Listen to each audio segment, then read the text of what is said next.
នឹងមិនភ័យទេអានឹង email អានឹង Telegram គេនេះភ័យខ្ញុំទេលក់អីយល់លក់ខោលក់អីហើយប្រហែលចេះមិនគេចាក់បត500នាក់ទៅ60នាក់ហ្នឹងគេចាក់បតសោះអើយយ៉ាប់អញ្ចឹងចំណាយខ្ញុំទៀតអានេះសង្ស័យមនុស្សបានប្រហែលចំណាយខ្ញុំហ្នឹងតាមពិតវាចាក់បតសោះតែខ្ញុំខំលេង convert ខ្ញុំបានប៉ុណ្ណឹងប្រាប់ប្រហែលច្បាស់ថាអានឹងមិនមានថិតលើមនុស្សទេគេមើលកន្លែងថ្មីនោះតាមពិតគេចាក់បតទេមានរឿងអីមិនប្រហែលទៅយូរវិញមែនខ្ញុំប្រាប់ប្រហែលសោះអានឹងជាបទពិសោធន៍ជើងណាអត់ឆ្លាតផង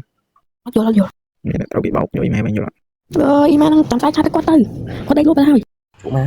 ដេកលក់អីគេដេកលក់ចេះដូច email what the fuck តែដល់គ្នាច្បាស់ជាឃើញហើយ voice អាមួយហ្នឹងវានិយាយអីវានិយាយផ្អាប់គេតែវាលើកដំកើង channel ខ្លួនវាថា channel ខ្ញុំហ្នឹងវាចាក់ bot តែ channel វាហ្នឹង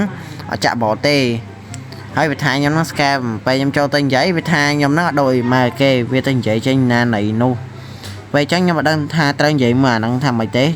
ហើយជួយគិតគ្នាទៅ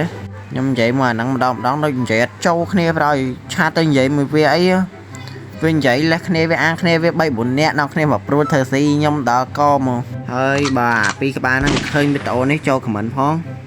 ហើយសម្រាប់អ្នកដែលមានតម្រូវការចង់ទិញ account ឬលក់ account នេះអាច inbox មកតាម TikTok ខ្ញុំបាន